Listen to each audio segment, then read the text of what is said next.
Et bienvenue dans cette vidéo suivante. Nous en étions restés à cette forme-là, en principe, si ma vidéo précédente n'a toujours pas changé. Et nous allons voir à présent comment créer cet objet en 3D. Puisque comme nous l'avons vu pour l'instant, ce n'est guère plus épais qu'une feuille de papier et encore. Alors, avant toute chose, n'oubliez pas, par exemple, ici, si j'ai validé sur mon vue, mais je me dis, oh mince, j'aimerais l'effacer ou j'aimerais modifier ma forme, je ne dois pas recréer un sketch. Mais là, on s'en souvient, ben, j'ai mon sketch 1, je viens de cliquer dessus et je retourne ici dans le mode pour dessiner.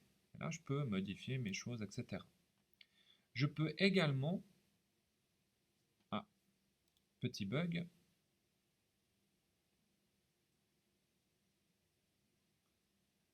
on va relancer tout ça.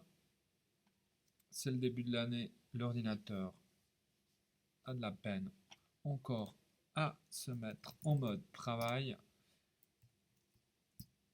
On y retourne.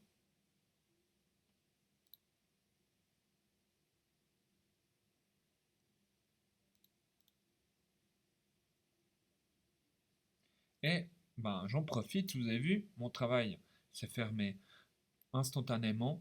Mais ce qui est bien sur ce site, c'est qu'il n'y a pas besoin de sauvegarder. Tout est sauvegardé instantanément. Et j'ai plus qu'à sélectionner ici mon petit travail. Voilà.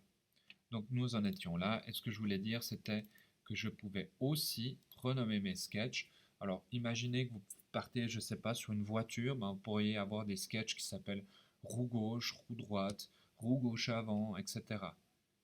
Donc là, je vais mettre forme, juste pour que vous puissiez voir comment modifier mon sketch. Et vous voyez, voilà.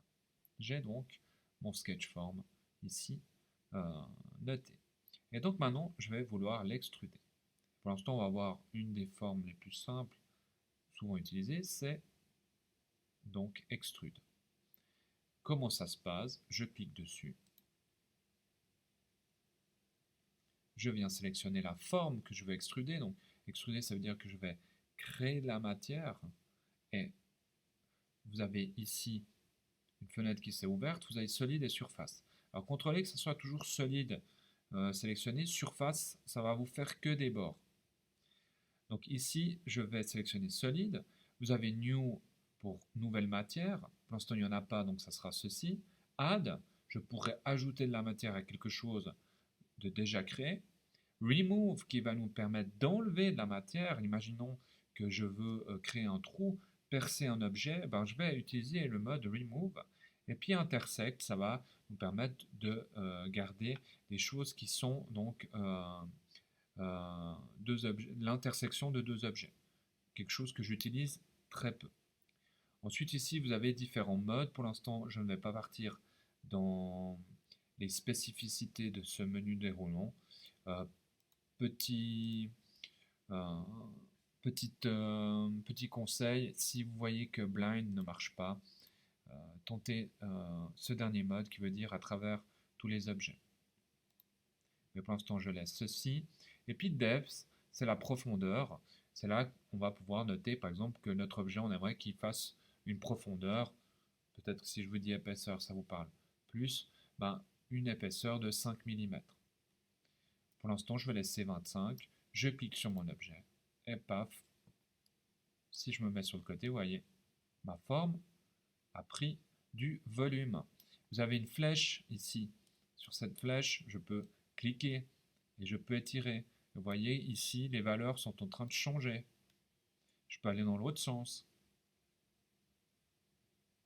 Et puis, comme je vous l'ai dit, bah, j'aimerais quelque chose de précis. Je vais mettre 5. Hop, pardon. Et voilà. J'ai une pièce qui fait 5 mm d'épaisseur. Et ce que je vais vous demander de faire à présent, comme petit exercice,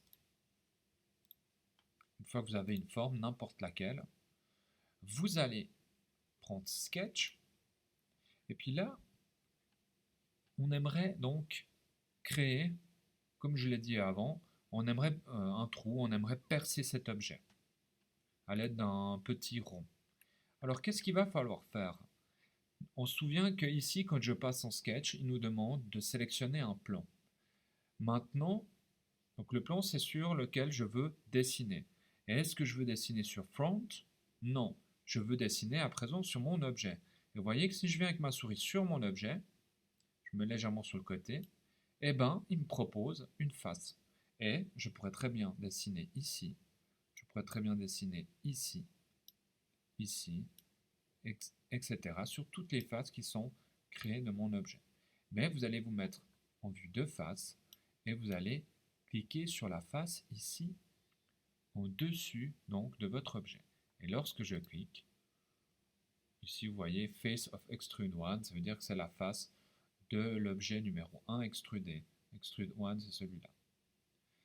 Une fois que c'est fait, ben je prends l'outil que je veux, par exemple un cercle, puisque c'est ça que je vous demande, et je vais vous demander donc de créer un rond, puis ensuite de percer votre objet.